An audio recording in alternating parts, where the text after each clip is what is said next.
will respond to the question from a larger perspective than a country, than his own country, given his big experience in the region and in dealing with social security system in more than one region. So, Mr. Muhanna, the floor is yours. Good morning, everybody. And I'm glad you did not restrict me to Lebanon, although I will start with Lebanon. Lebanon, unfortunately, was going under a crisis before COVID. So the crisis, a revolution, then a financial meltdown, compounded the COVID issue of lockdowns. So I don't envy the social security of Lebanon during this crisis from 2019 until today. The financial meltdown had a bigger effect on the resources of the social security of Lebanon. Primarily, the assets of the funds were eroded. And this is something has a great effect. As most of you may know, that the Lebanon social security system, which is known as NSSF, primarily covered the private sector in Lebanon and under only end of service indemnity benefit, not a pension. And this is where the assets have no value, bearing in mind that the dollar value of the Lebanese currency was $1,500 to a Lebanese pound, and until last month it became 30,000. The devaluation of the Lebanese currency became 30,000 Lebanese currency to a dollar. On the other hand, the pension of the public sector employees is still in existence, but the value of the pension became eroded. In principle, only 15% of the pension is being paid out. The other issue, and I'm very pleased to hear from our colleague from Palestine, the importance of the banking sector in Lebanon that was compounded where the shutdowns and the meltdown, the bank people couldn't even get their money out of their banks. So all the measures to safeguard the social security was compounded with the fact that the banking sector became a problem by itself. So I can move now to other countries that we work with, and we know that they have, and by the way, Lebanon did take a measure because of COVID. They have suspended, or they have allowed employers not to pay contributions for the social security, and without penalties. When they do pay, they gave them a deferment of 6 months. But this is inevitable measure they have taken, but did not make any difference on the value of the pension and the amounts of it. Moving on to other countries, where other countries that we know of, they took the same measures where they gave a holiday period for the employers not to pay contributions. Unfortunately, when contribution was being paid, employees found out that they have lost benefit during that period. So I don't want to call names since I cannot speak in the name of different countries. It is very important to realize that sometimes measures will serve the employers, did not serve the beneficiaries or the employees themselves. So these are issues have to be tackled in the future. And I would probably wait to the second question to elaborate more on what should be done. Thank you very much. I know maybe Mr. Muhanna, Mr. Ibrahim, have some other kind of reasoning, because I happened to discuss with him at one point the issue of financing Social Security, and for him a scheme should be able to, by its own, to be viable. But this is another viewpoint. Maybe so. I use this link to ask Mr. Muhanna to respond to this second question, and maybe to touch upon this issue of again of solidarity. Mr. Muhanna, the floor is yours. Thank you, Majid. And I'm glad you allow me to give my point of view, Of course. where some other people don't like to hear that. Let me start with saying COVID really have allowed people to speak out. And this is one of the advantages, probably is the only advantage of COVID, is allowed people to speak out. I don't think Social Security organizations' role to solve the issue of the vulnerables. Social Security organizations are administrators of a contractual relationship between employers and employees, and the Social Security organizations are executing a benefit that's either mandated by law or agreed upon by certain parties.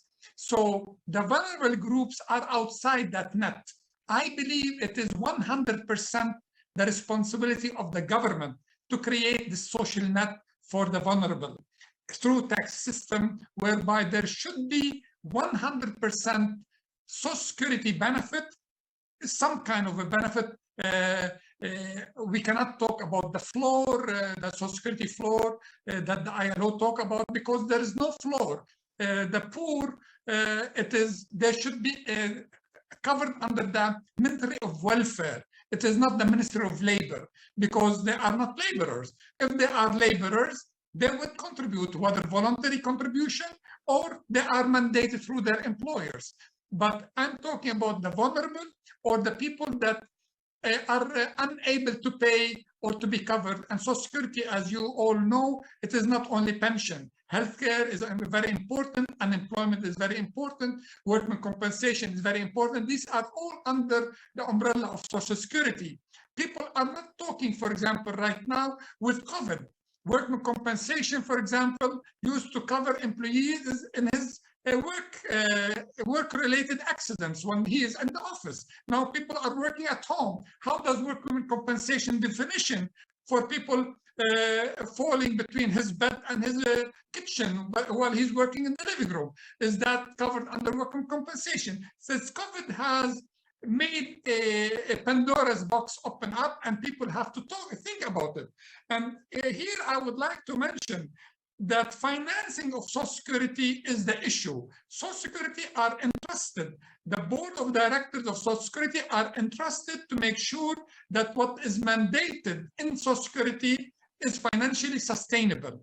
You cannot let them think of solidarity of people outside.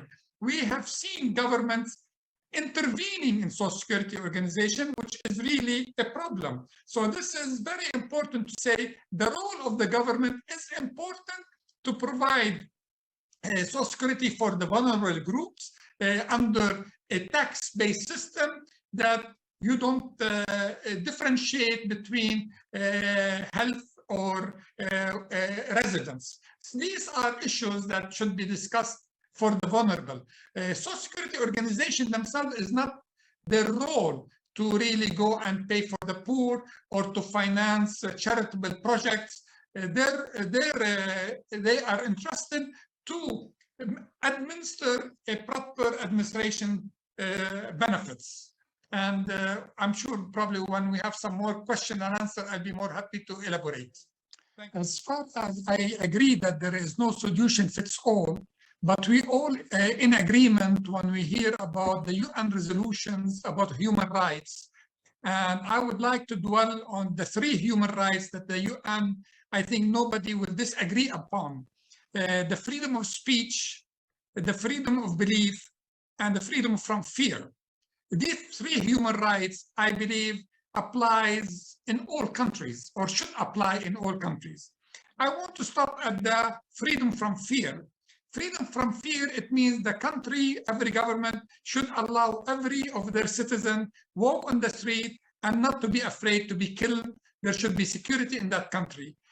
If we go a little bit more philosophical, freedom from fear, if somebody is worried about how can they pay their health bill, or how can they earn an income after they retire, or how can they have an unemployment income, that's all indirectly freedom from fear. So a government should really alleviate, take away that fear a citizen may encounter.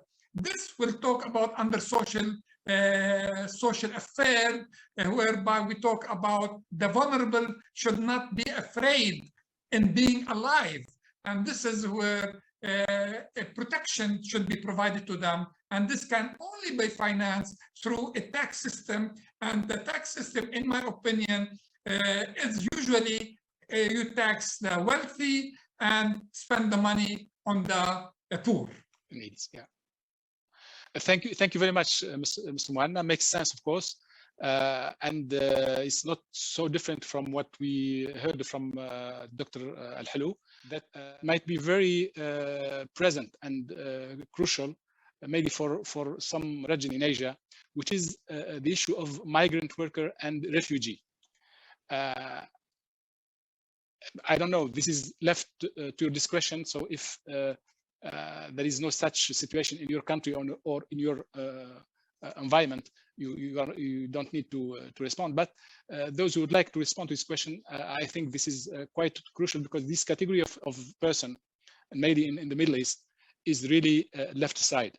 So and during the last day of this forum, we invited some international organization like the ILO, the World Bank, the UNESCAPE, etc. And do you think that these institutions are doing enough to help with this category of person, the migrant worker and the refugees? Because in some situation, the host country is unable really to face or to deal with this burden alone. So do you think that there is a role to play here by this international organization, or if there any other possibility of integrating this person within the society, the host society, etc.? So this is a free question, and I'm looking at thinking of Mr. Ibrahim, because I'm not sure he has something to say on this. Let me start with Mr. Ibrahim. Thank you for giving me the floor. I think these international organizations, sometimes, I don't want to say most of the time, they do harm more than good. For example, just give you a small example. I don't know if we don't refer to them as refugees, the Syrians in Lebanon. We refer to them as displaced, because the refugee status is a different political legal status in Lebanon. The UN, and through their agencies and through the support of the World Bank and other European governments, decided to give aid to the refugees, to these Syrians in Lebanon. Their income is higher than the minimum wage of a Lebanese, and their income is by far more than what they would earn in Syria. So why would they go back home? So technically speaking, right now, the refugees or the Syrians in Lebanon, there is no incentive for them to go back home. Humanitarian-wise, the Lebanese cannot say go back home. However, Syria is more than 20 times the size of Lebanon, and Syria, it is not all war-torn country. There are many safe regions in Syria, by far bigger than Lebanon as a country. I believe these agencies, if they want to help the Syrians, they should help them provided they go back home, and they should help them in their country. And that way they will limit the strain of the health system in Lebanon, they limit the strain of the utility system in Lebanon, the traffic system in Lebanon, the education system in Lebanon. They are doing more harm to Lebanon than they are doing serving the Syrian population. I'm not saying they should stop the aid for the Syrian, but they should give them the aid in Syria, not give them the aid in Lebanon. And also, there is a lot of corruption in Lebanon using this aid. There are many political parties. They want to keep them for the some kind of demographic imbalance. There are many issues. So my answer to your question, no, I don't believe we should just think the answer is with these big international agencies. Thank you very much. Thank you, Mr. Ibrahim.